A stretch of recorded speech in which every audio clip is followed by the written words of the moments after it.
Shri Ram Jai Ram Jai Jai Ram Om Shri Ram Jai Ram Jai Jai Ram Om. Hey everyone, so happy you can join us for the Love Everyone podcast. With your hosts, Govind Das and Rama Chandra Das. A conversation of love, devotion, and walking the path of Bhakti Yoga. Hey everybody, welcome to the Love Everyone podcast. We are so happy to be here. This is episode 1, and we've been dreaming about this and talking about this for many years. And I am so happy to be here with you, brother Rama Chandra Das, and everybody out there that's listening. And the Love Everyone podcast.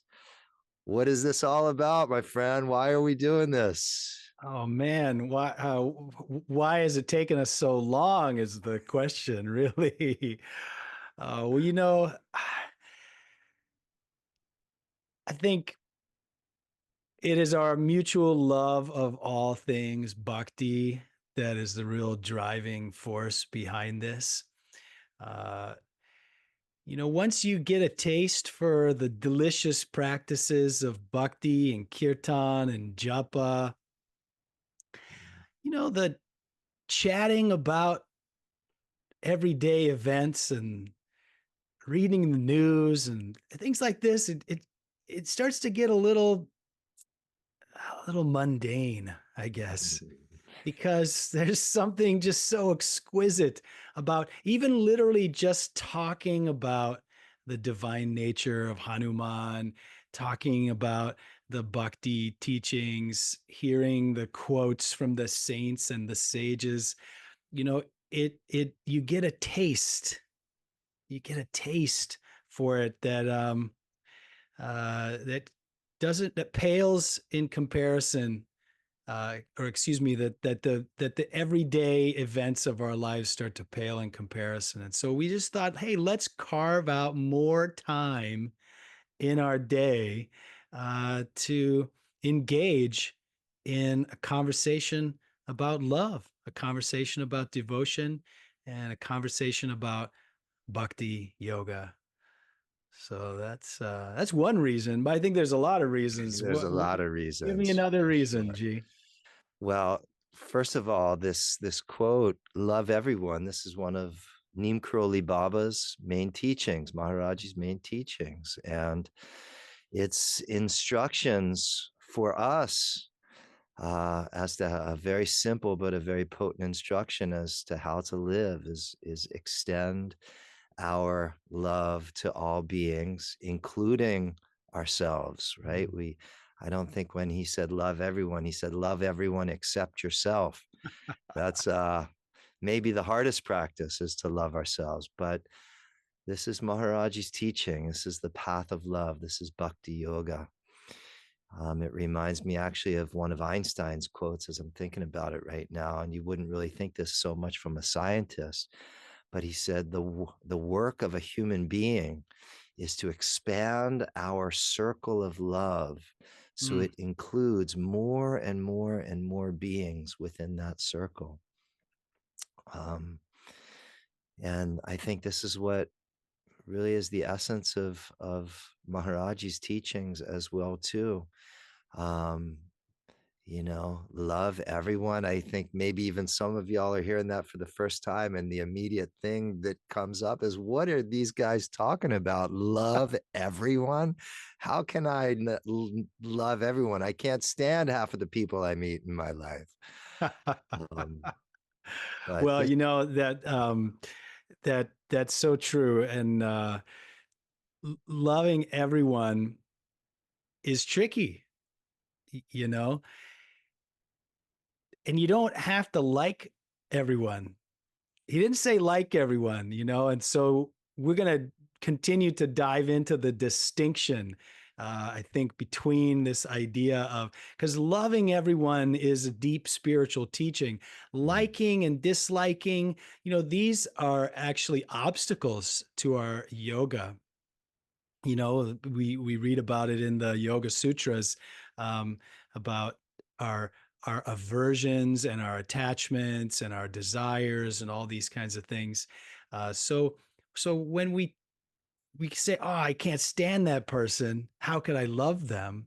Mm, Well, we're gonna try to we're gonna try to understand them in a deeper way than being like attracted to their personality, I guess. mm, mm. But the thing that really comes up for me when I think of this love everyone is, and I'll share this little brief story, and you've heard it a few times, Govindas, but it was my first trip to Kenchi Dham, which is where Neem Karoli Baba's ashram is. And it's where Ram Das and Krishna Das all met Neem Karoli Baba for the first time.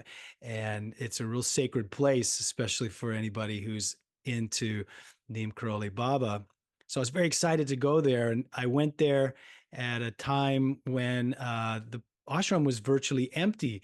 And so I had the luxury of sitting in Neem Karoli Baba's little office there, and where he lived, and his bed was there, and they still make his bed every morning, and they put water and flowers, and there's a great big picture, like a life-size picture of Baba right above the bed. And I was in there alone meditating and doing my Lakita Japa, writing Ram Ram Ram Ram Ram, and I was praying. And I remember I was going through some really difficult stuff in my life, and I fell kind of to my knees in front of the bed and looked up at Neem Karoli Baba, and I said, Baba, you got to help me. I don't know how to get through this garbage I'm going through right now.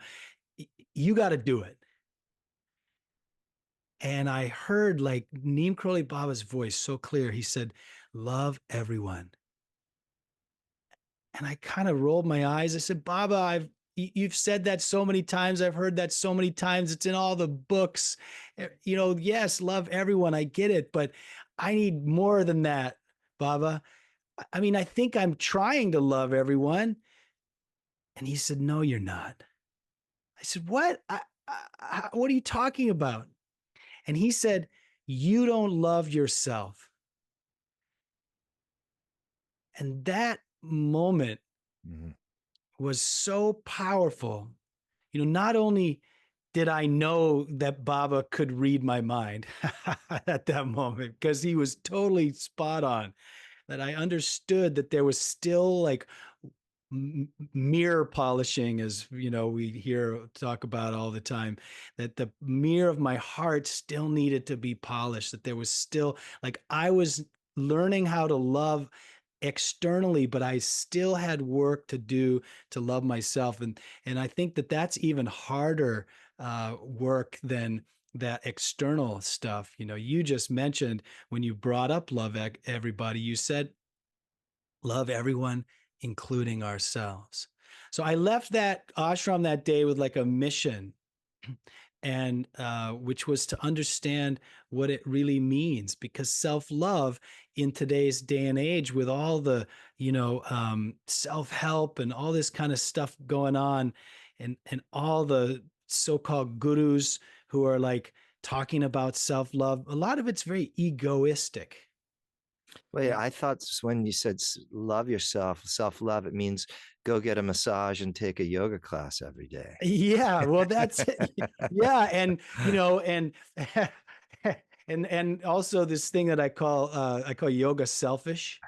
It's like where people like kind of justify being a jerk because like they've been like, my therapist says that I let people push me around, and so instead of letting people push me around, I'm gonna start pushing people around.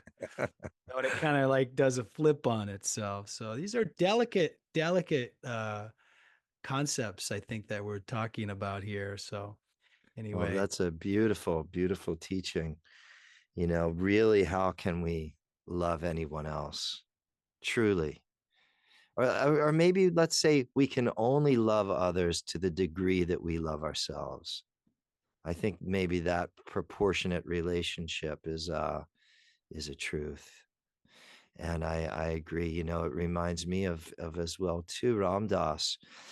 He was such gosh, someone that could dissect Maharaji's teachings and share them with the world so that we could understand them and digest them. And what I love so much about this particular teaching of love everyone is that he would say, from up here, you can't love everyone from your mind, from that place of preferences that you were talking about, from that place of liking and disliking. I like this, I don't like this. Oh, I love that and I hate that. You know, this is the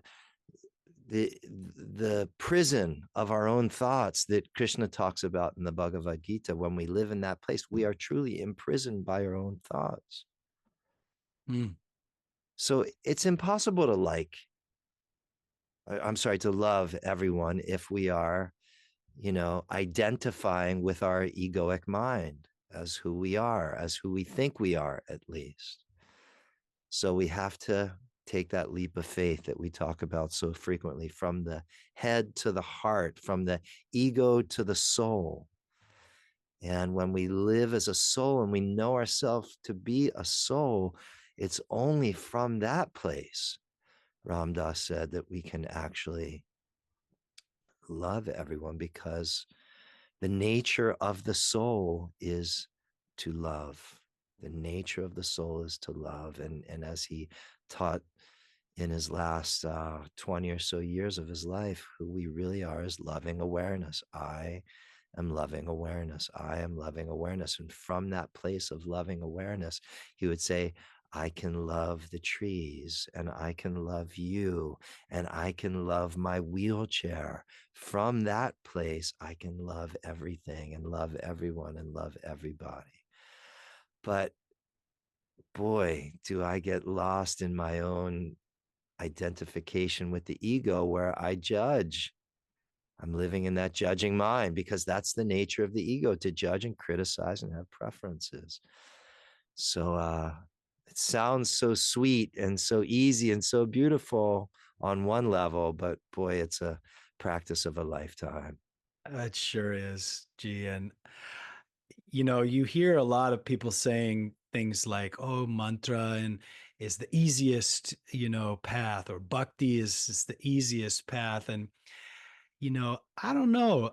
I think it's a lot. It's a lot more challenging to stay on the bhakti path than people really give it due. And I think one of the reasons why we're engaged in this new podcast, this new project here, is exactly to what you were just speaking, to help us, not just you and me, but anybody who's listening, to help us all take that leap of faith, you know, to remind us to live in the heart, to help us to, not get deluded by the illusion of our thoughts, to continue to remind ourselves of the truth, really, the truth with a capital T. And the truth is not the material world. And that's a really challenging thing to reconcile, because you have this whole world of science. That's maybe a great topic for a podcast, is how do we have a spiritual life and still have a proper sort of recognition of science, because you see this all over the place, like, I believe in science, and it's just such a flat, so then it has a period at it, and then there's no conversation after that, right? And Science is real. What was that thing during science COVID? is, what's that? Yeah, What, science is real. no, what was that? That was that little catchphrase that everybody was putting in their front yards, at least in my neighborhood. Science is real, or something like that. Something like that. Or Yeah. and then some, you'll see houses say, in this house we believe in blah blah blah, and it'll say, I believe in science, Yeah. Yeah. and I think that you can have a spiritual life and believe in science, and that's a nuanced concept that that's very worthy of conversation, because the scientist believes that only things that are real are physical. And of course, in spirituality, we call that materialism, and just trying to remember that great quote that somebody brought, Romy put in the satsang the other day, um, which is that seeing is believing is materialism. Believing is seeing is spirituality. Mm. And both, both are need to be accepted. We have to kind of be able to dually accept those two concepts, as you were talking about in satsang the other morning about accepting your humanity. Mm. And you said something so beautiful. I think you said that one can grow spiritually by Embracing our humanity. embracing. I mean, that's what, again, Ram Dass was taught, and he started to really, really teach that as well too, that, we can't be phony holy. We can't spiritually bypass. We have to embrace our humanness. And, as you know, and many people know about the Palisades fire in my own life in the last month of actually a month today, my home burned down and town burned down where I live. And I just had to take the approach of embracing the human feelings that came with it. I couldn't just say, oh, it's all good, even though I knew it's okay. Everything would be okay. Oh, suffering is grace, even though I knew grace would come through this.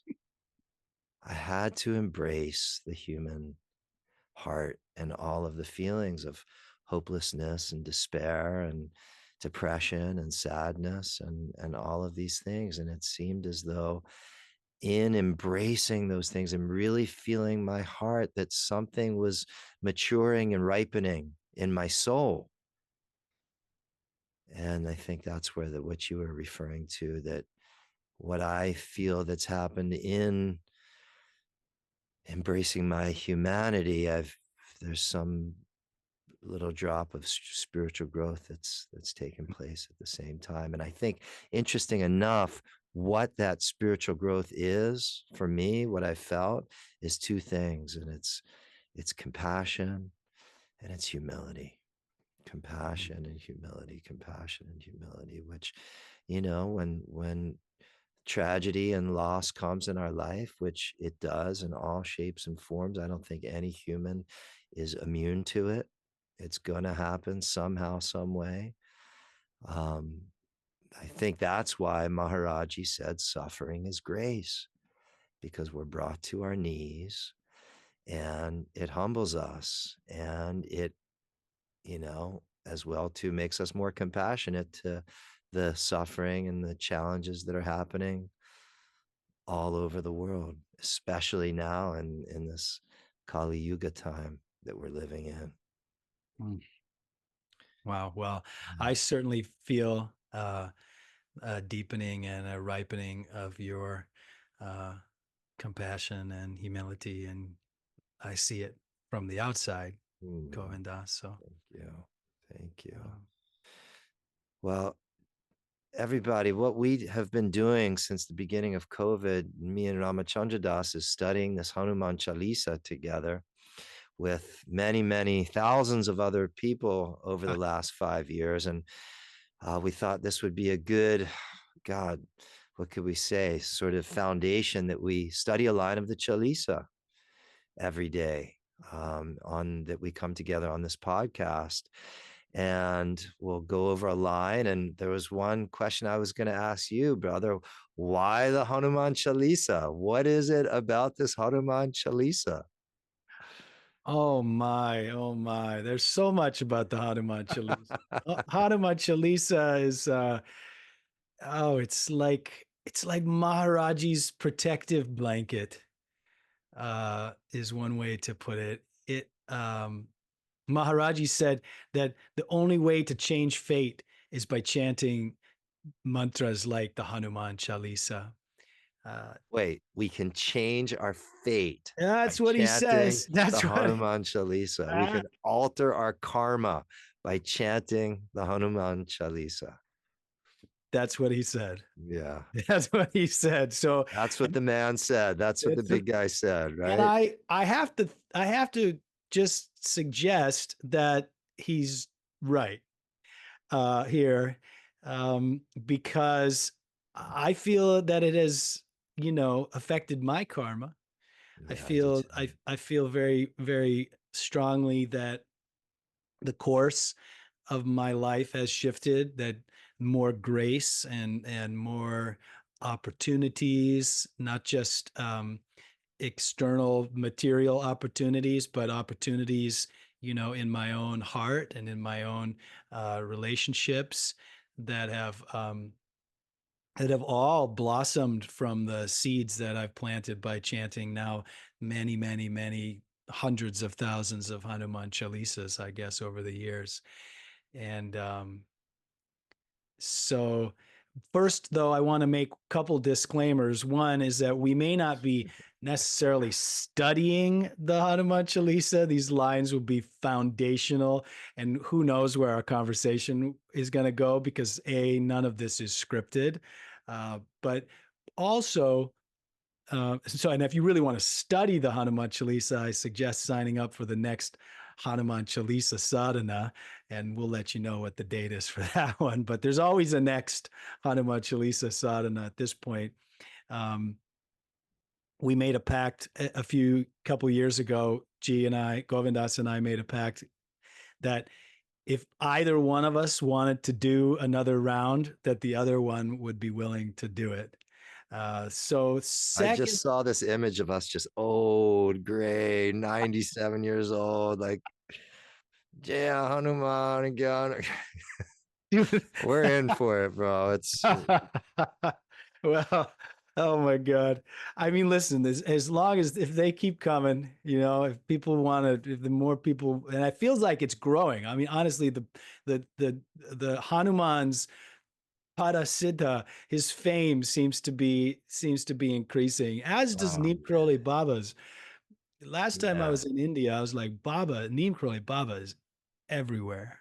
Dude, I was there just in October. I had this little button picture of Maharaji on my bead bag. And everywhere I went, I'm talking everywhere, people would see that picture and go, Neem Karoli Baba, Neem Karoli Baba, Neem Karoli Baba. Everywhere I went, people were saying Neem Karoli Baba.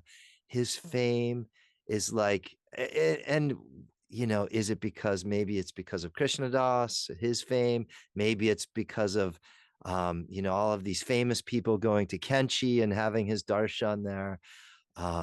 But man, or maybe it's the internet and Instagram and all of these Neem Karoli Baba platforms on Instagram.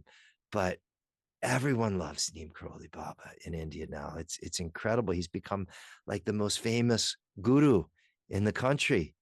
And it's all his Leela, right? It's all his Yeah, Leela. that's It's it. like, why now? Maybe because we need his teachings and his Yeah, presence and now it's more than ever. so simple. Love everyone. Like he didn't sit around and give discourses on philosophy and things like that many other gurus do.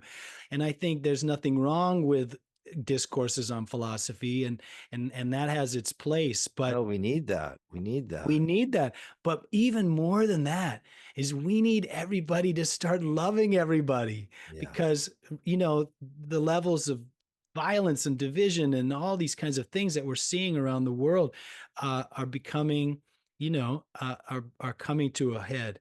And we need something as simple as love to come in. And he's also, I love that you said that about the internet and the Instagram and everything, because he is known as the picture Baba. Mm. You can see a picture of Baba behind me. You can see a couple pictures of Baba behind um, Govindas there. And he said that you just look at a picture of me and I'll be there with you. It's when I had my first darshan of his in a dream. in the late 1980s. And I was at his feet in this dream. It was the middle of the night, and he was patting me on the head, and I was crying my eyes out, and he was giggling and patting me on the head and patting me on the head. And I woke up from the dream, and my heart was just blasted open. I was actually crying in life as well too. And I felt like my whole life had changed just from this dream. And so I went to um, Raghu Marcus, one of the older Western Neem Karoli Baba devotees. I told him about this dream. And he, you know what he said? He said, first, this is how Maharaji transmits his energy and his grace and his darshan now through dreams, meditations, these types of things. He'll visit people. But he said, put a picture of him up in your altar where you meditate. And now it's been almost 30 years, and I just keep looking at these pictures everywhere I get, in my car, in my kitchen, every room in my house, pictures of Maharaji. And just looking at his picture, it's like alchemy. It changes, and you see him saying, love everyone. Don't take yourself so seriously. Yeah, he sure Truth does. is the ultimate tapasya, and on, just through looking at his pictures. Wow. Okay, hey, we were going to talk about the Hanuman Chalisa. We got a little Yes. sidetracked. No, it's okay. So the second thing that I wanted to mention, these are disclaimers here, everybody, Yeah. that we are bhaktas. We are not scholars. I say that with all humility. Sometimes when I say that to people, they say, "Oh, yes, you are." It doesn't matter what they say. What I'm saying is that I love Hanuman.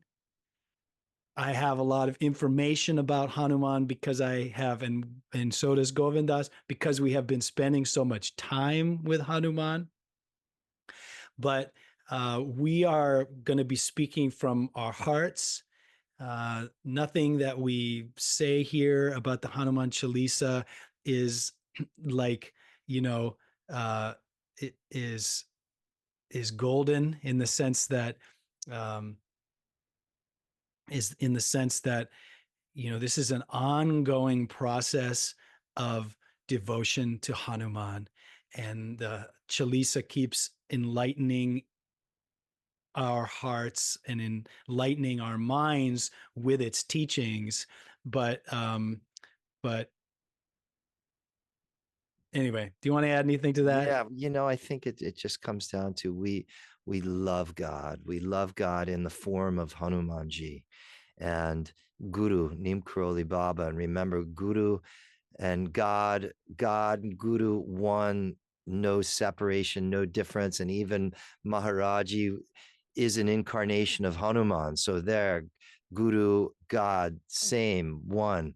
And we follow this path. We're just humble devotees, if we can even call ourselves that. We're just like, trying our best as Westerners to understand the deeper meaning of all of this. And yes, we've both been on this path for a few decades, and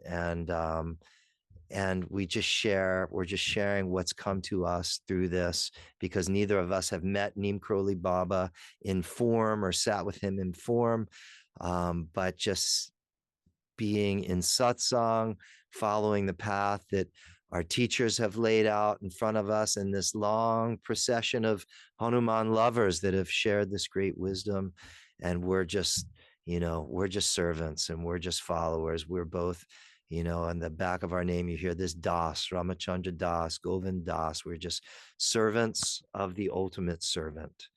And the ultimate servant is Hanumanji. So we really just are here to serve in any way we can. And hopefully whatever we share can help on some level. All right, let's jump into it. So we're going to... Yeah, please go. Oh, no, go ahead. So we're going to start. But before we jump into that, though, we're going to do some opening prayers. And we're well over halfway through our first podcast here. We're going to jump in with our opening prayers, but we wanted to establish some ground rules. and some basic introductory information. But we're going to do a few lines from the Guru Stotram. And why don't you take that away, G? Sounds good. Well, chant the Sanskrit and the English as well, too. And these are just invocation opening prayers just to get us into the right mind and heart space. Om Akanda Mandalakaram Vyaptam Yena Characharam Tatpadam Darshitam Yena Tasmai Sri Gurave Namaha. Salutations to the Guru, who revealed to me the supreme truth, which is unfragmented, infinite, timeless divinity, and which pervades the entire universe. Jnana Timirandasya Jnananyana Shalakaya Chakshurun Militam Yena Tasmai Sri Gurave Namaha. Salutations to the Guru, who opened my eyes, which had been blinded by the darkness of ignorance, by applying the divine ointment of self-knowledge. Guru Brahma Guru Vishnu Guru Devo Maheshwara Guru Sakshat Param Brahma Tasmai Sri Gurave Namaha. Guru is the creator, sustainer, and the destroyer. Guru is directly the Supreme Spirit, both manifest reality and the Absolute.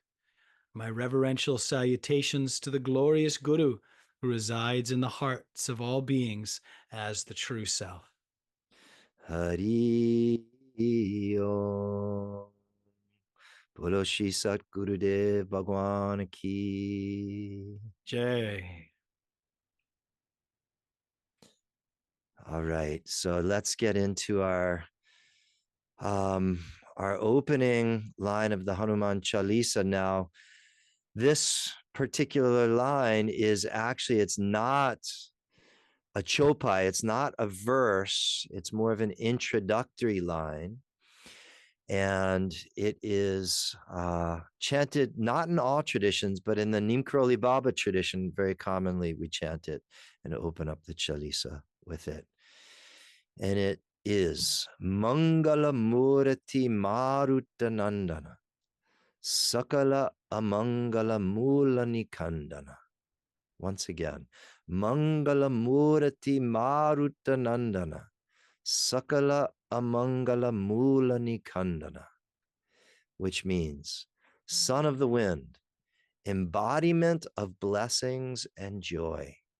You destroy the root of all that is inauspicious. One more time. Son of the Wind, embodiment of blessings and joy. You destroy the root of all that is inauspicious. All right. And brother, why don't we just talk about this line? Any thoughts, any reflections? Oh, man. So the two things that really jump out at me, the two words that really jump out at me in this one is this word Mangala, the first word. And Mangala means auspicious or favorable. In this case, it's being translated as blessings and joy. So all the goodness in the world, all the blessings, the favorable conditions, that Hanuman, he embodies that.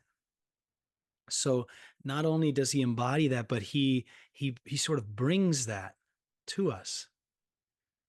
And then in the next line, you see the word amangala. And in Sanskrit and in Hindi, and this is a dialect of Hindi, Hanuman Chalisa is in a dialect of Hindi called Avadi. If you add an A in front of a word, for the most part, that flips it on its head. So Mangala means favorable, auspicious, blessings, joy. Amangala means inauspicious, means the opposite. And Hanuman destroys the root of all that is inauspicious. So Hanuman, he's not only the son of the wind, but he's an incarnation of Shiva. And there's a beautiful mantra that goes to Shiva that goes Sukha Kara Dukkha Hara Hara Hara Shiva Shankara. And Sukha is like all the sweetness. Sukha is everything that's good.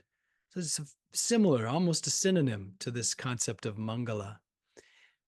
Sukha Kara. Kara means bringer. So Shiva is the bringer of Sukha, and he is Dukkha Hara. And Hara, another name for Shiva, but it also means the remover. And so he is the remover of dukkha. Dukkha is the opposite of sukha. It's all the stuff we don't want, all the negative aspects of our consciousness, of our experience. So Shiva is the bringer of sukha and the remover of dukkha. Shiva's incarnation, Hanuman, he embodies auspiciousness. He embodies blessings. He embodies joys. But what he also does is he removes all that is inauspicious. And not just all that is inauspicious, but he removes the root of all that is inauspicious. What's the root of all that is inauspicious? Govindas, you have any thoughts? Man, I love this line. I mean, there's so much in this line that on some level even sums up the Chalisa. So like Hanuman as the embodiment of Mangala, as the embodiment of good fortune and good blessings. I think we just start to have association with Hanuman. We start to come into relationship, right? Bhakti. What is bhakti? Bhakti is engaging in a devotional relationship with the divine. So we start to engage in a devotional relationship with Hanuman. And what Hanuman does is he bestows Mangala, good fortune, good blessings upon our lives. But at the same time, he destroys, he removes the root of all that is inauspicious. What I get from that is our egoic tendencies. The root of all that is inauspicious is, as Krishna Das we've heard say, is the movie of me. Everything is about me. Everything revolves around me and my desires, that I'm the center of the entire universe. No, I am. Oh, there it is. Selfishness, right? Everybody's walking around thinking they're the center of the universe. And what happens because of that? War, fighting, hatred. I'm better. I'm right. You're wrong. So the egoic tendencies is the root of all inauspicious. Now, where does that come from? I believe it's the forgetting of our true nature of who we really are. There's this old saying that when we take on a human body, when we take on a human birth, we suffer from spiritual amnesia. Meaning we forget our true nature as a spiritual being. We forget about God. We forget that we as a soul are part and parcel of God, that we are a ray of God's light.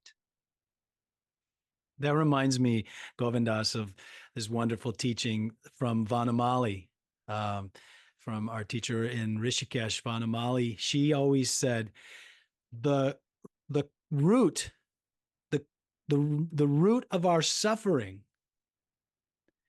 is that we don't know who we are. Mm-hmm. That we forget.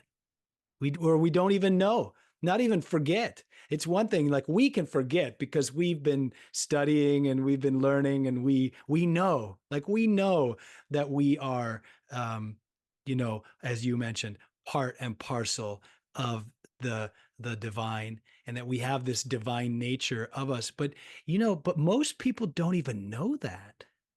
There's a word too in Sanskrit, avidya. Avidya is, it could be termed as or described as ignorance.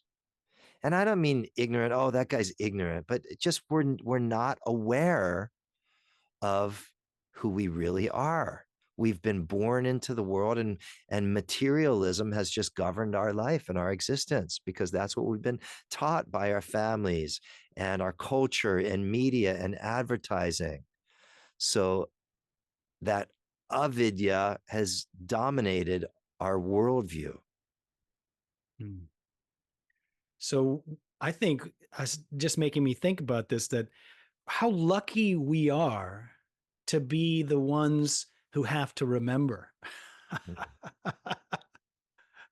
Like what a gift it is to be just the forgetful ones.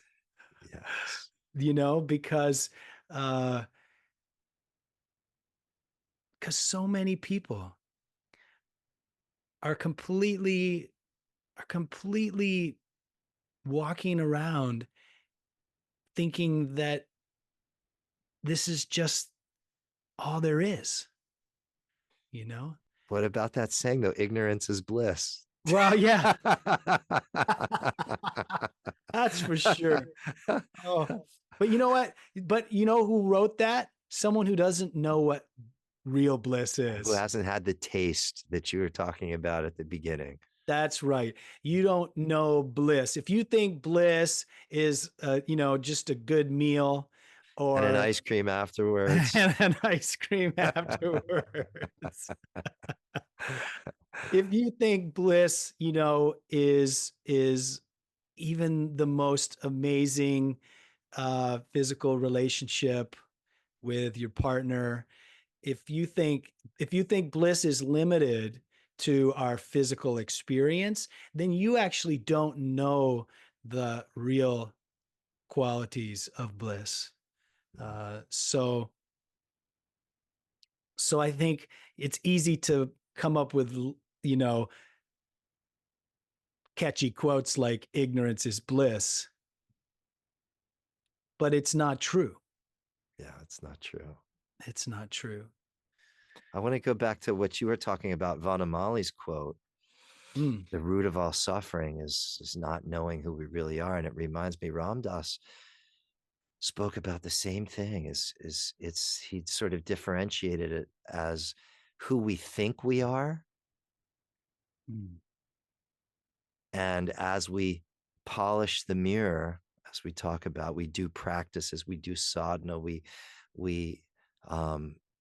purify and cleanse ourselves, mantra, japa, reading scripture, Ramayana, Bhagavad Gita, teachings of the saints. We polish the mirror, and we can talk more about that.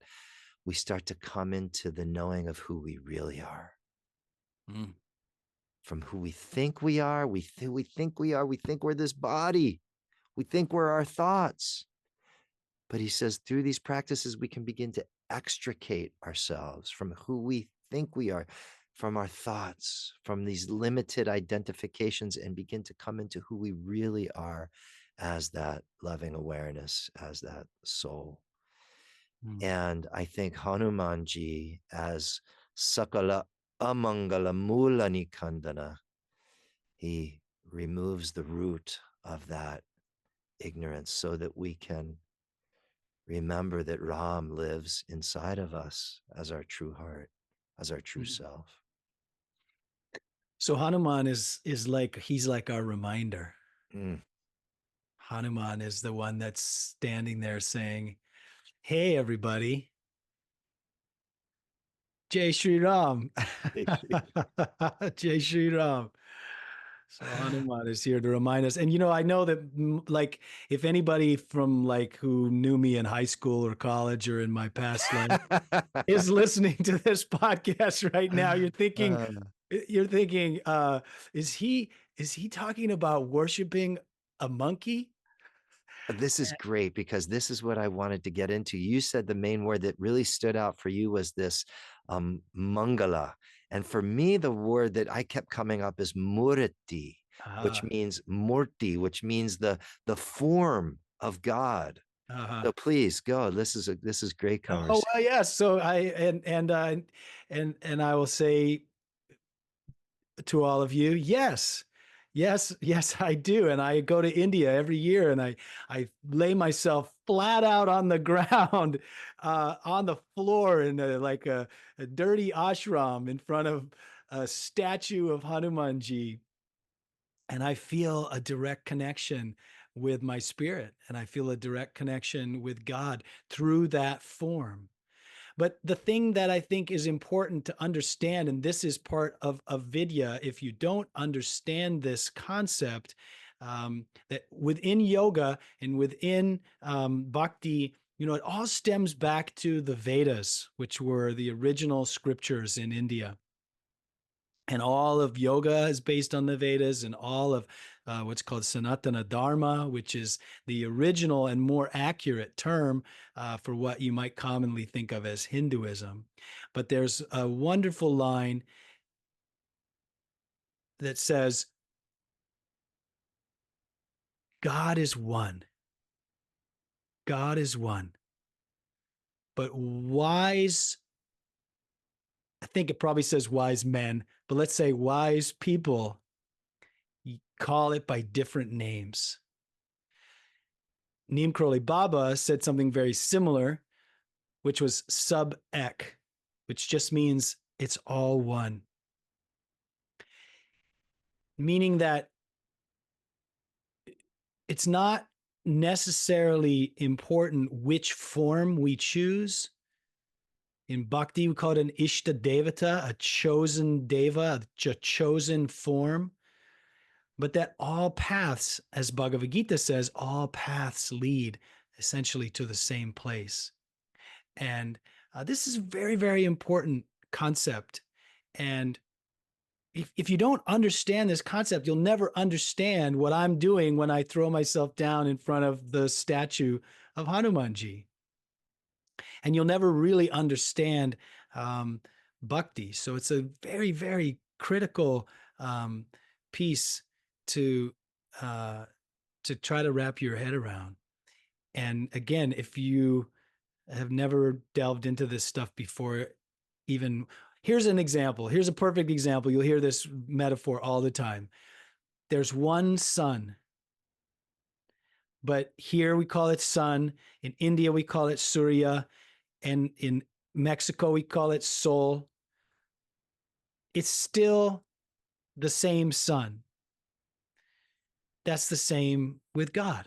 There's only one truth, but some people call it Hanuman. Some people call it Krishna. Some people call it Jesus. Some people call it Allah. And those names are not the important piece. What's important is that we are cultivating our connection with it and understanding that we are part of that and we can never be separated. Yeah, beautiful. I love that metaphor of the different ways we call the sun, and that one sun shines its light on everyone equally, regardless of what name you call it. And these, interesting enough, in bhakti, and I'm sure we'll have a lot of time to get into this discussion through the podcast that we journey into, they say that the name and the form are identical to the deity. So I'm looking behind you, I'm seeing this murti of Hanumanji, and I'm looking behind me and seeing this murti. These are different forms of Hanuman. And it said in just the form of Hanuman, Hanuman's energy is contained. So what we do in bhakti very commonly is we have darshan. We like to look at the seeing of the image. This is what so much of bhakti, especially in India, you go to temples, there's lines of thousands of people to get into a temple just to have the vision, just to see the murti, because this murti is so sacred. And just looking at it, we we install this impression of God in form in our own minds. And then this temple is in our own mind. So we don't even have to go to some external temple, that we can literally close our eyes, and the temple is right here for us, just through the remembrance of Hanuman. So I grew up Jewish. We're taught in Judaism, don't worship idols, don't worship different forms of God. God is just the infinite, formless being, the formless source, that formless consciousness of love and truth and wisdom itself. Beautiful. I get that. But at the same time, as it's taught in the Vedic culture, it's very difficult to have relationship with some formless being, because as humans, we relate through name and form, through eyes, through words, through stories. And so God has come into form for us, so that this is the graciousness of God, so that we can have a relationship with the divine. And the only way that we know how to have relationship is with something that has name and form. So even though Hanuman is this, in one of his forms is a monkey, a divine and very special monkey. I don't say that lightly, as we'll talk about. But the form is just a doorway into that vast, infinite light, love, beauty, grace, and bliss. So through the form, we can have relationship. And that relationship, I find, is what nourishes my own heart and fills in that God-shaped hole in my heart. Mm. Well, and that relationship is everything, because we as humans, we're so emotional, and we need that relationship, and that's why bhakti is so powerful. Is that we have even even Christianity, is ultimately like as Houston Smith, who wrote The World's Religions, who was a Christian and also practicing Buddhist and practicing um, uh, uh, Hindu, and he spent a lot of years traveling around. He ended up being Christian again in the end. But what he said was that Christianity is a bhakti superhighway to God. It is complete surrender to Jesus. That one is, and as Neem Karoli Baba reminded us, Hanuman and Jesus are one. Oh my God, blasphemy. Watch out, everybody. If you're still listening, you're probably okay with that. But but we need that. I guess what I'm trying to say is we need that emotional connection. At least I do, in order to feel that, uh, to feel that that deeper connection. So Hanuman, he makes me smile. He makes me laugh. He makes me cry. He he's so sweet, but he's so awesome. He's so powerful, but he's so gentle.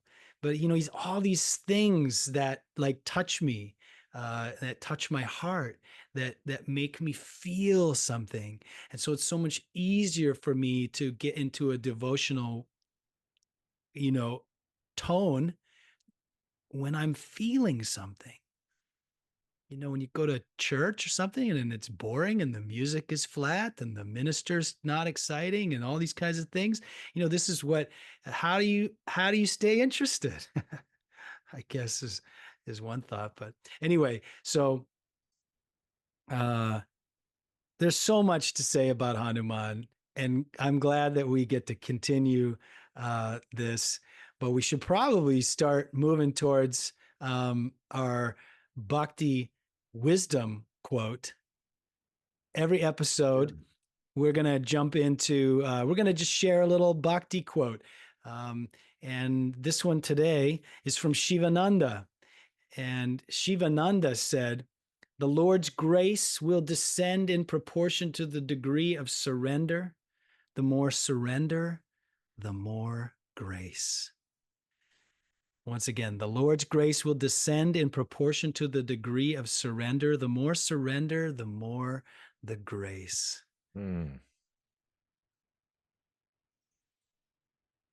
How much time we got? Oh well, we're already over time, We're but gonna start doing Joe Rogan podcasts. yeah, no kidding. 4 hour podcast. The concept, we're gonna beat Joe Rogan. We're gonna start doing 6-hour podcasts. The concept was supposed to be somewhere under an hour, which I think we've already overshot here. But let's just give me a couple thoughts about this quote, and we'll start wrapping it up. Okay, the two words I think that we look at here is grace and surrender. Hmm. And surrender, a very critical and central aspect of bhakti, is I'm yours, Sri Ram. I'm yours, Hanuman. Less of me and more of thee. Not my will, but thy will be done. I'm going to move out of the way. That small s self, that egoic me, me, me, me, me. And I'm going to surrender that into the big S self. Call that Atma, call that soul, call that self. And as I move out of the way, I make space for grace. It's very, sounds so simple, but could be the most challenging thing that we could ever do is who, as we've been talking about, who we think we are, to begin to temper all of those tendencies and impulses and open a door, make space for Sri Ram or Sri Krishna or Hanuman or Neem Karoli Baba or whatever name we like to call the divine, to begin to live and move through us.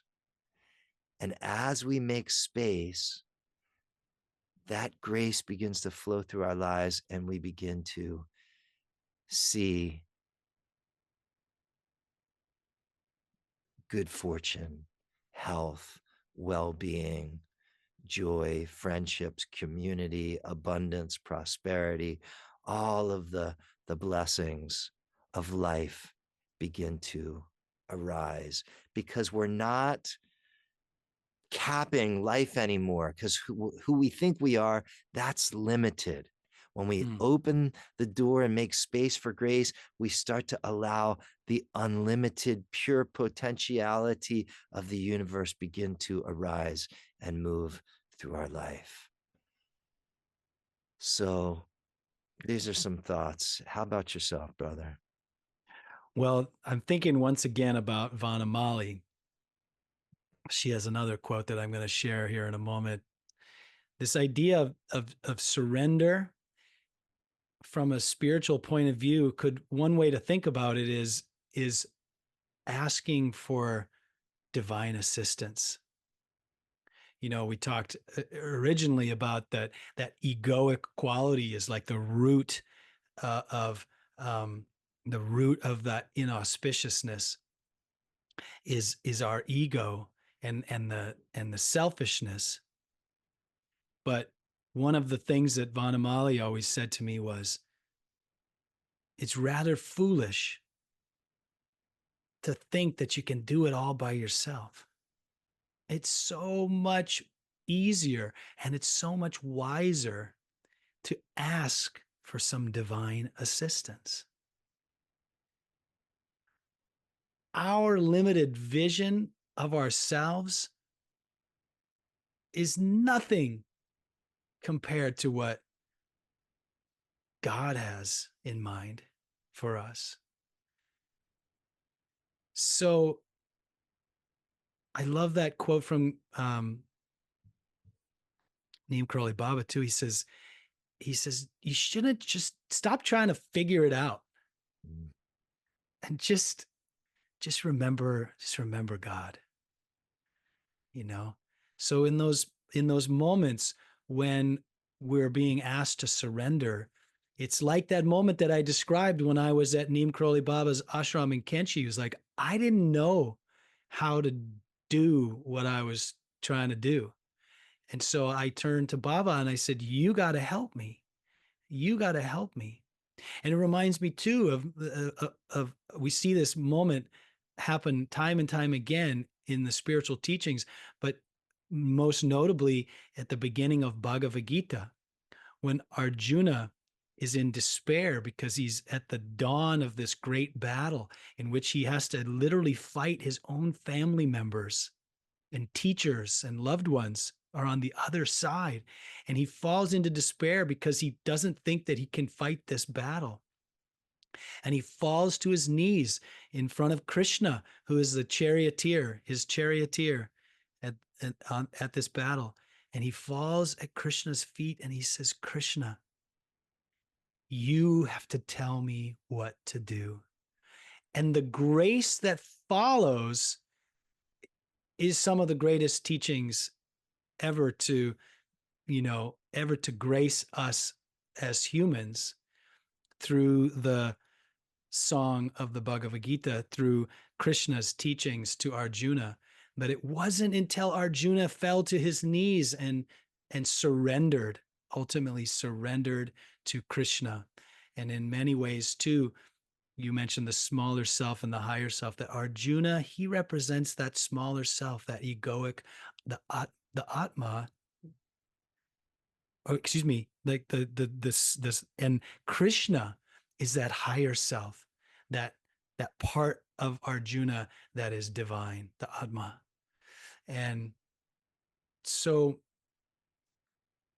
we got to get out of our own way. That's what surrender is all about. We got to get out of our own way and let our higher self take the reins of our. And just like you said, we have to be willing to ask for help. Oh Lord, I know nothing. And it seems like, and I imagine you would agree, like the more I walk forward through this human journey, the more I realize how limited I actually am,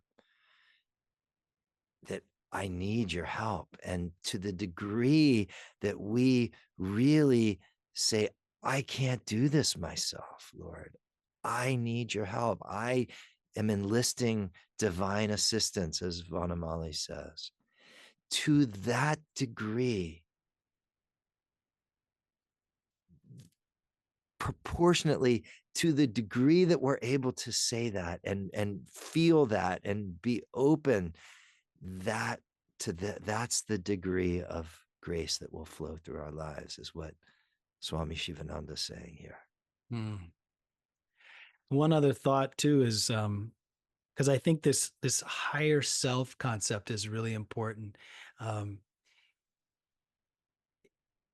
because everybody has a different. For me, surrendering to a monkey, I guess it makes perfect sense, but not for everybody necessarily.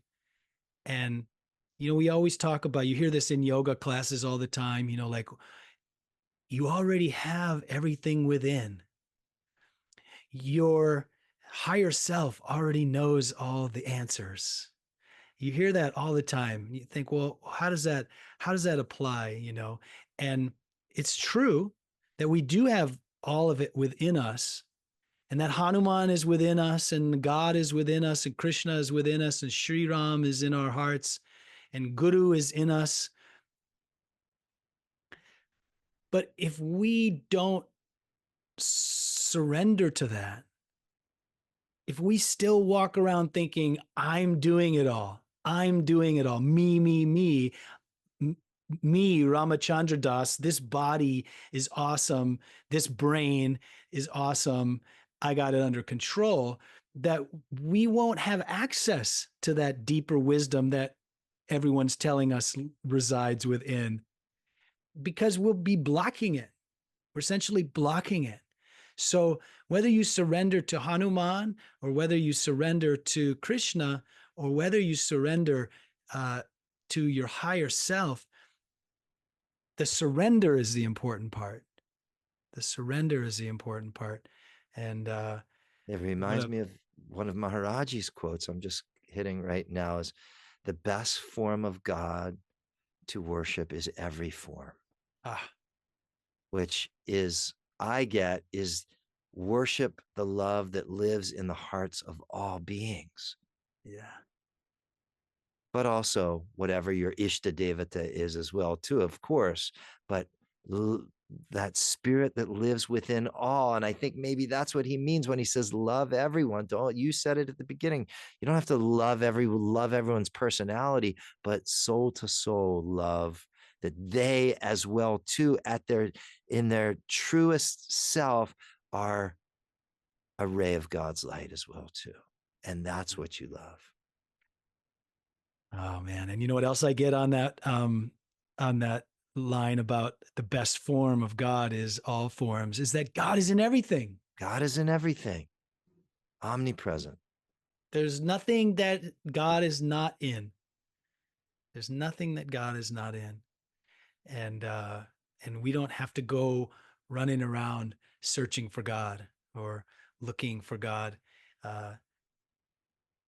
We can turn and see God in the sunset, and we can see God in the mountaintop, and we can see God anywhere that we look, no matter who we're looking at, no matter how much we don't like their personality, that still somewhere within them is the same spirit, the same Atma, the same Sri Ram that's in you. And this is a very, I think this is a really good place to leave that. And I think on that, that's why Maharaji says sub ek. Sub ek. All is one. All is one. Only one. Well, thank you, Govindas, for reminding me of my true nature. And let's finish with our closing prayers. We're going to do a little Loka Samasta Sukhino Bhavantu.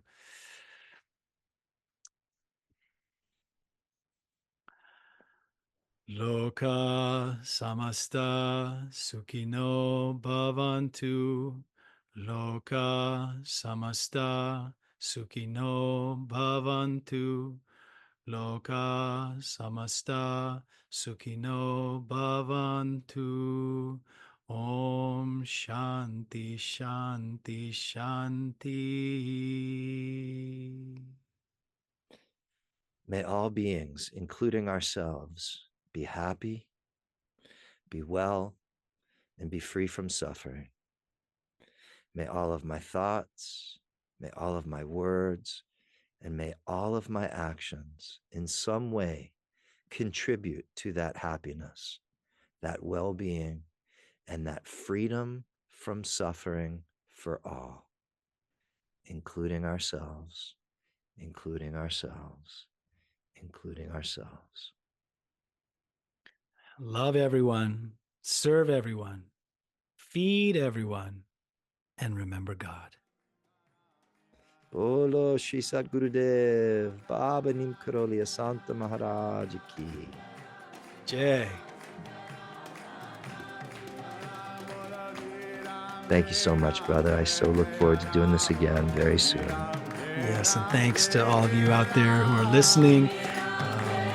We are blessed to be in association and satsang with each and every one of you. Come join us again on the Love Everyone podcast. Thanks, everybody. Jai Hanuman. Ram.